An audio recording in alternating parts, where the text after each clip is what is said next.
Welcome back to PR After Hours. I'm your host, Alex Greenwood, bringing you your weekly cocktail of PR and marketing tips that will help you and your business.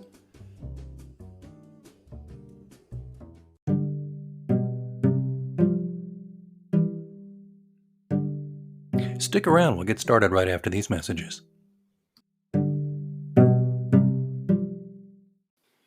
Hello, listeners. It's me, Alex, from PR After Hours. I hope you're enjoying the show so far. And I wanted to talk to you just for a moment about the way I get this show right into your earbuds every week. It's because I use Anchor FM. Now, I've told you previously that I've been podcasting since 2006, back when we used stone knives and bear skins and a couple of Dixie cups and string.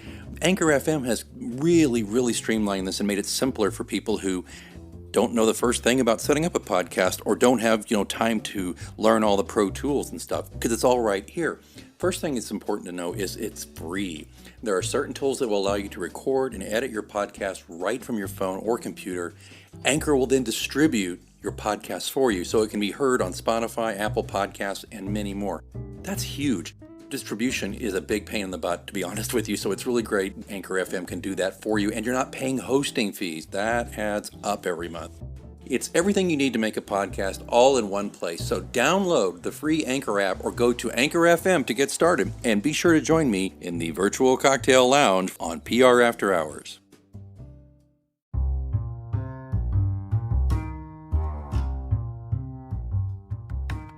Friends, if you're an aspiring writer, and if you're listening to Mysterious Goings On, you may just be an aspiring writer. You want to learn a little bit more about the world of publishing? I want to welcome you to the Oasis. It's a live virtual writers workshop on Saturday, May 1st, 2021, tailored to the needs of the aspiring writer. This 4-hour Zoom workshop features 4 speakers with a century of combined experience in the writing and publishing realm. In fact, here's who we got on the ballot. It's Leanna Brunner talking about where do I start my publishing journey. Then you got me, Alex Greenwood, doing red alerts for writers. Then you go into self-editing with Tiffany White and book formatting with Les Lynham. This is everything you need if you're going to start the self-publishing independent writing journey all in one spot. And best of all, you can join us from the comfort of your own home. So register today, then pour yourself a cup of coffee on May 1st and get ready to delve into an exciting experience that will inspire, inform, and invigorate you as your publishing journey begins. Cost is only $25. We accept all major credit cards. There's a link in the show notes, or you can go to Write Central. That's write-central.com/events, and you can find the Oasis there. I hope to see you at the Oasis.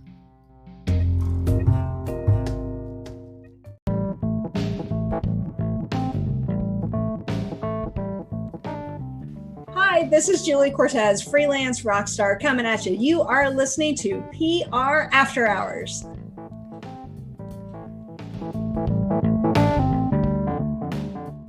Have you too many customers? I know it's terrible planned. It's a terrible problem. It's a terrible plan to have too many customers, right?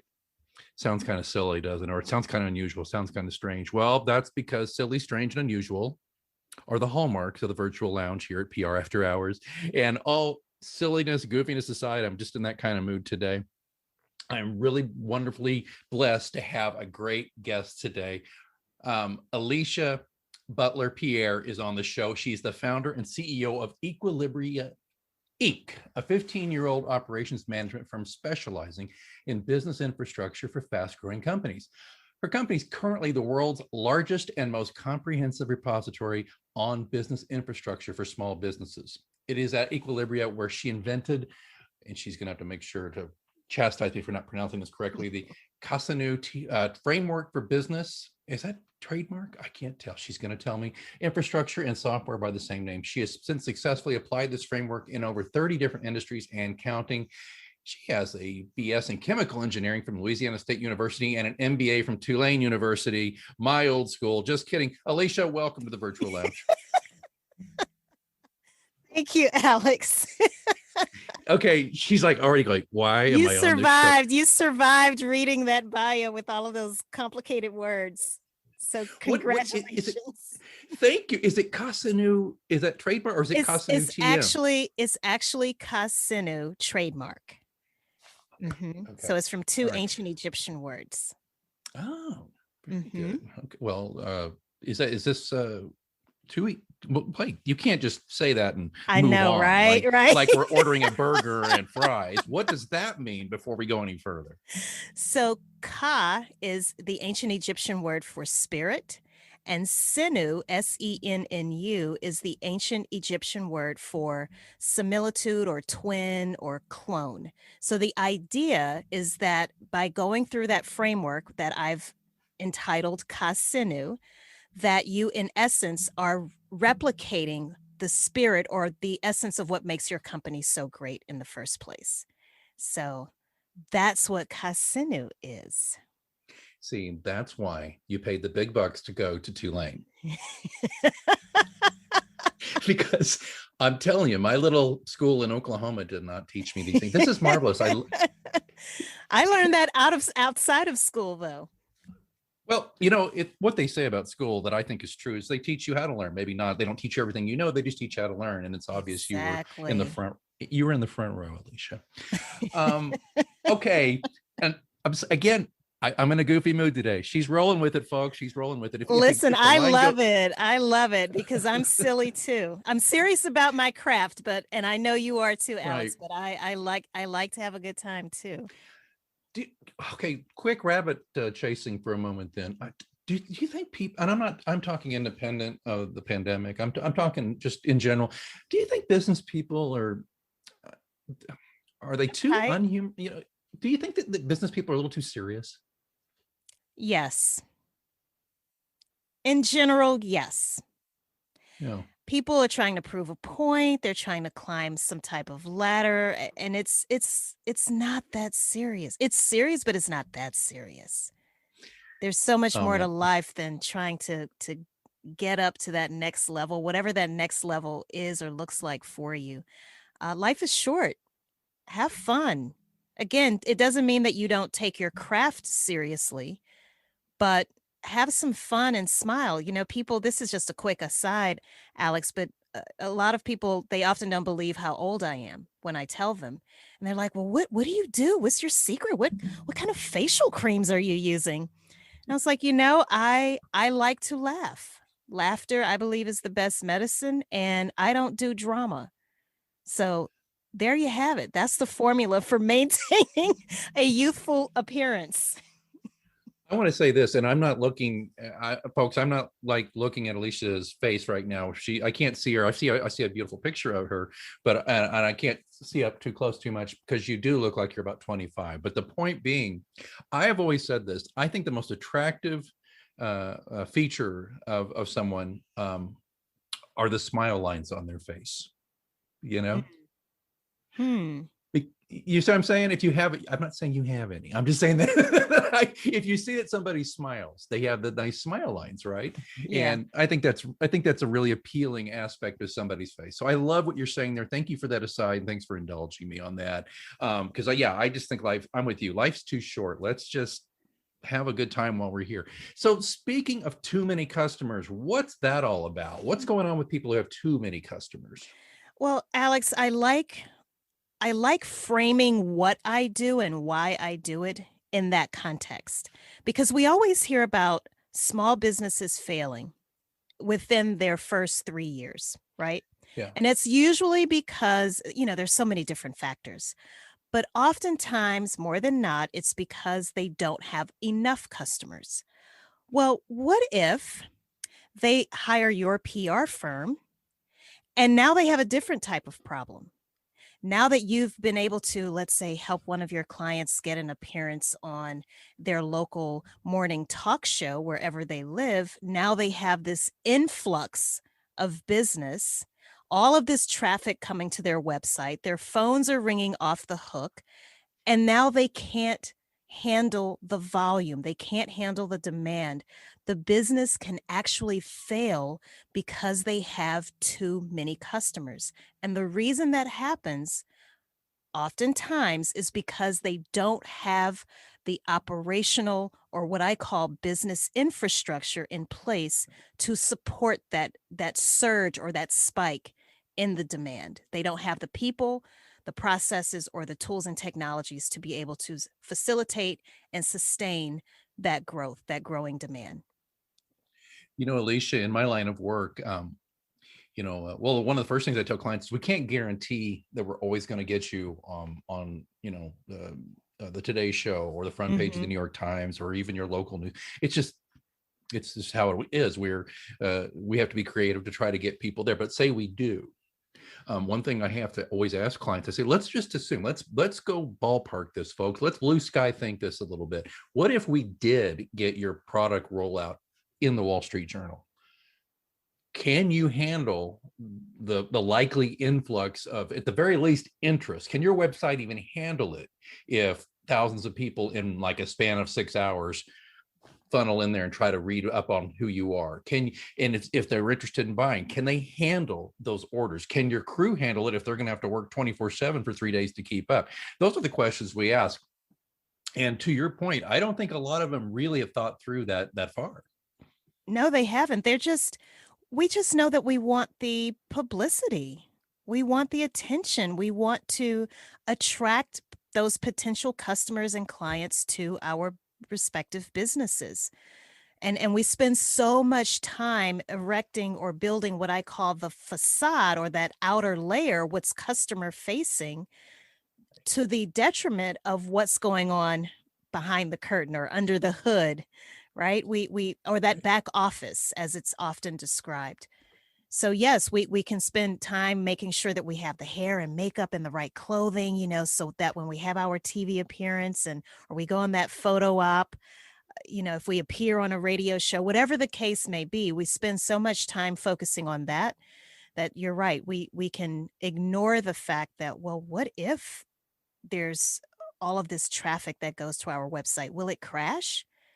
And once it crashes, we all know how people are with their online activity. If a site doesn't even load within a matter of seconds, they're off to the next thing. So, if they go to your site and it's down for whatever reason, it's very unlikely that they'll come back.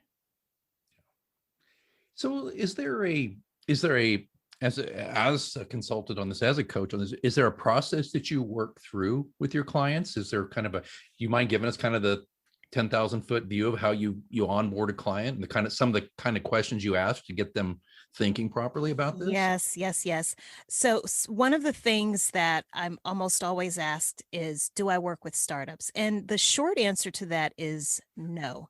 And the reason, unless it's a funded, well-funded startup, because usually when startups have, some type of venture capital, they're backed by a lot of money, there's the expectation for them to grow and scale very quickly. So they know that they have to have that operational component in place. But most of my clients, to be honest with you, Alex, they have been in business for several years. And again, they are experiencing rapid growth. And that's when they realize, wow, okay, we need to hire more people to handle all of the things that have to take place in order to produce a certain product or provide a particular service. Well, when you hire those people, how are they going to know what to do? And that's where the processes come into place. And then what tools and technologies and equipment, what are they actually going to use to facilitate the creation of that product or the delivery of that service? So the framework that you mentioned earlier, Kasennu, that's exactly what I take them through. I figure out what is the pain point. And it's different for we hear fast growth, but it shows up and it manifests itself in different ways. For some companies, it might come in the form of a failed audit. They're growing so quickly, things fall through the cracks, and then all of a sudden, ding, you get a notification that you're about to be audited. Oh, crap. We don't have certain things in place to prove that we're doing things that we are in compliance. That's why documentation is so key, and a lot of people don't realize that. And even if you think you aren't in a regulated industry, let me tell you, you are, because we all have to adhere to the IRS, just as an example, right? They can audit you. You're going to say something, Alex? Actually, no, I've not been audited. That's No, oh no. I'm sorry. I thought you I thought you were about to say something. But just the threat of that, right? I mean, right. that's a scary thing. And you need to make sure that you can produce your books, you have receipts, whatever proof or documentation that you need. Other people, the fact that they have very high staff turnover. Yeah. So because the growth is so fast and people can't keep up, and because things aren't documented, your employees get frustrated, or the freelancers or whomever you're working with as part of your team, they get frustrated and they leave. They're Yeah. like, I don't have to put up with this crap. So that I just wanted to give your listeners an idea of what fast growth really looks like. It could be that you have a surge in customer complaints. All of a sudden, what do you mean? I was on the phone for 3 hours with Delta Airlines, and I love Delta, trying to work out a flight cancellation and get a credit to my account, and I needed to speak to a person. Yeah. So yeah, I had time to talk to myself, reflect. But you get my point. So for I me do. as a customer, I'm so accustomed to, oh, I can get someone on the phone usually when I call customer service within, let's say, 10 minutes. But Yeah. now I have to wait for 3 hours. So I'm upset. And I understand, it's because of COVID and there's so much uncertainty, but I'm still upset. So what we then do is, once I figure out where the true source of the pain actually is, that's when we start working through that Kasennu framework. I love that. And just as a slight aside to what you're saying, just having gone through myself, my company, going through SBA because of COVID, we qualified for some loans to help us out to get us over the hump last year. Mm-hmm. Talk about your documentation, right? Yes. We're not a big company. Yeah, I kind of thought, okay, I have a bookkeeper and I have an accountant. It should all be together. But you know what? Pulling it all together, that was something. And my accountant laughed at me. I said, "Oh, this has been such a pain to find this, that, and the other." And he said, "Oh, you think you got troubles?" He said, "You got, just a handful of people, blah, blah, blah." He's being nice about it. But so many companies just, I think there's this thing that pulls us off, and this is why I think Kasennu is a great idea. What you're talking about already is we're so busy just doing the day-to-day to keep the company's doors open. We often, at least I think we do, push aside these boring and Yes. uninteresting tasks like books Yes. and one thing I have to do constantly, because big part of my practice is crisis communication planning, and I'm constantly saying, you can pay me now or you can pay me later, and you'd much rather pay me now to plan than pay me later to help clean up this mess that's happening during a crisis because you're not prepared. So that was just my little cul-de-sac there to reinforce what I think I'm hearing about Kasennu and what you're doing. So what are the I love this to ask this kind of question, but maybe there's not any, but what are the objections? Is there resistance you get from your framework when you come in? Maybe not like, no, we're not doing it, but kind of like, oh, must we? Is there any of that going on? All the time. All the time. I have some very thick, tough skin. I'm covered in calluses, Alex. But seriously, most people don't want to do this. It's not sexy. It is very detailed. And if you are, as the leader of your company, you're probably a big picture visionary thinker, you don't want to get into the weeds. So I would just say this to those of you who are listening: if that describes your personality type and your work style, make sure you get someone around you who does like to get into the nitty-gritty details and make sure that all of the I's are dotted and the T's are crossed. Have that person who can balance you out, because the details do matter and the details can trip you up. Something as what seems to be as simple as applying for a loan for your business. If you cannot produce the documentation, and let's not even talk about what you have to do from a documentation standpoint once you actually receive the money. There are still processes. I know my company also received an SBA loan back, last year in 2020, Alex, and it's almost scary reading reading the is it the promissory note, I believe, Yeah. document Oh that they yeah. send you, and it's very detailed. Like, you must be able to show proof of insurance, you have to be able to show this and that, and I made sure I read that document several times. Like, Oh the yeah. last thing in the world that I need is for them to again conduct some type of an audit and discover that I didn't quite do something the way that I was supposed to. And Right. this, and we've been hearing these stories for almost a year now about the fraud, and a lot of this now is catching up because they're starting to conduct those audits and finding out that, to your point, a lot of people don't have their ducks in a row. Yeah. That's a scary feeling, folks. You don't want to be there when it feels great. And I want to tell you, kudos to the SBA, by the way. They moved so quickly and they were so kind. And I had a phone call from them before I got approved. And I thought, well, this is nice. They're going to call me and tell me you don't get the loan. Oh, how nice of them. And no, he just had a question.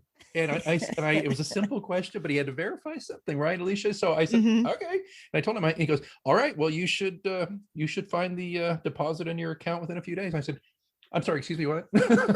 And he said, you're good. And I said, you mean I'm going to get it? And he says, yeah. I said, well, how much of the amount? And he says, all of it. And Mm. I got to be honest with you, it was a tough year. I got tears in my eyes. And the guy, I said, I blathered like as if I don't blather on the show, but I was blathering to him, and I just said, oh my God, thank you. You changed my life. He says, well, that's what we're here for. And I just was like, wow. So if you want to get that same exhilarated feeling of getting a loan and then not worrying about it later, do as Alicia says, get your ducks in a row. So let's talk moving forward here in the moments we have left. And we've already just gone through so fast because I'm enjoying listening to what you're talking about. It's so fun and interesting to me. What do you do to help folks? So do you offer, is it a straight kind of a coaching contract? Is it hey, I'll come in and I'll do a one-time look-see at your business and give you a report of what I think you should do? Is it workshops? Tell me about how you deliver your expertise to your clients. You are so brilliant, because everything you just said is exactly how my company delivers these services. So there definitely is what we refer to as on-demand coaching, where we don't want to necessarily lock you into a contract. Some people, they are the do-it-yourselfers, and if they just say, you know what, I just need a roadmap or a blueprint, tell me what to do and I can get there. I should mention, I always, always, always recommend that they purchase my book first, because the book is a true how-to. And then I usually recommend a specific chapter based on what they've told me, because the book is really a collection of different stories about entrepreneurs and how they leverage this Kasennu framework to address a particular fast growth problem in their companies. And so that's the coaching piece. We also do consulting.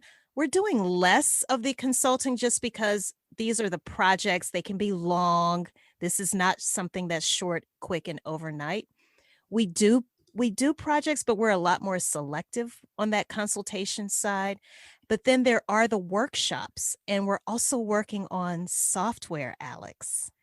So that's what my SBA loan has been leveraged for. It was to finally be able to start to recruit some very strong developers and build out a technology team internally to develop a prototype. So that's why I had tears in my eyes when I received my SBA loan.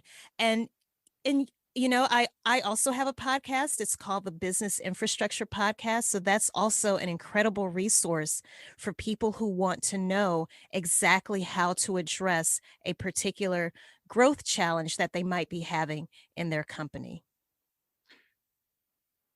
You sound like so many of my favorite guests. I always want to ask, when do you sleep? I get that question myself. I get 2 podcasts. I write books. I speak. I work. I do work occasionally. It's funny. I don't consider the podcasting work, frankly. I love it, but Right.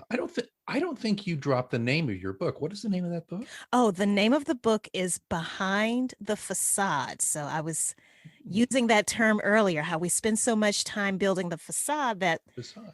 the back, we spend so much time being in the spotlight, making sure we're ready for the stage, but then when you look behind the curtains of that stage, it's just a mess. So the subtitle is How to Structure Company Operations for Sustainable Success. Oh, nice. And if somebody wants to get a sample of that book, is there any way to do that? We will hook your listeners up, Al. You know what? I will do that just for you because normally man. I don't do that. But I do know that the book, I probably shouldn't be advertising this, but I do know that I think it's free through Kindle, Amazon Kindle, if you subscribe to that service. But the book is definitely available in both ebook as well as hardcover format. But we can definitely work out a little something for your listeners. Listeners, that's guest speak for Alex. I don't know, man. We'll talk after we No, turn no, off the mic. no, no. I'm teasing. We're gonna make it happen, Alex. Yes, check the show notes and you'll find out how to do that. Now, where's your website? Please tell us where we can find out a lot more about you. You've got a very impressive website. Where is that? Oh, thank you. The best place to go is my personal website because it serves as a hub for everything else. And that is AliciaButlerPierre.com. So AliciaButlerPierre.com. And there you'll see links to all of my social media profiles, as well as a link to the book, the podcast, and my consulting company. And it's Alicia because I've been a dip and I've called her Alicia today. No, so it's she's cool. been so nice. You know what? You didn't call me Ashley or Allison. So we're good. We're good, Alex. And I pronounced Equilibria correctly. So I mean, look out, folks. Alicia Butler Pierre. She's gonna be like, I was gonna stop you earlier, but I was like, you know what? He's on a roll, so I'm just gonna go with it. Go with the flow. No, you know what? Today's a Wednesday, and it just feels to me like a Friday. I don't know. Does. I think I know why. To be honest, I'm getting my second Pfizer tomorrow, and I'm just very upbeat. So, yeah, I'm ready to open up the world again. Alicia, I really do appreciate you being here on the show. Alicia Butler Pierre, she is an author. She is a consultant. She's got what you need, business owners. You need to check it out and see and get in touch with her because she's going to help you figure out some ways, kind of like I do with crisis communications. She's going to help you figure out ways to get it all lined out now so you don't have to worry about it later. And if God forbid something not so great happens, you're going to be prepared. And the best thing you're going to be prepared for, though, in my opinion, is growth. And I think that's what we are seeing here from Alicia. Alicia, thank you so much for being here in the virtual lounge. Oh, thank you, Alex. This was a lot of fun.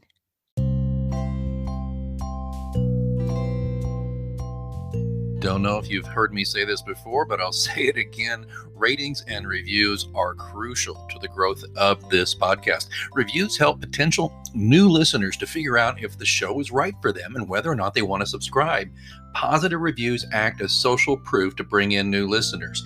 It's often their first and only impression until they listen. So you've got to help me out here. If you like coming into the virtual lounge every week for news, views, interviews, and all sorts of fun, you got to help us out here with the review if you haven't already. It's really simple. If you enjoyed the show and you want to keep it going, please leave us a review. There's a link in the show notes, but here it is. It's ratethispodcast.com/after. Again, that's ratethispodcast.com/after. Please go in there. 5-star reviews are very, very, very welcome. Of course, we want you to be true to yourself and leave us the review that you believe we deserve, but we'd like to think we give you 5-star service here in the virtual lounge. Again, please give us your review for PR After Hours at ratethispodcast.com/after.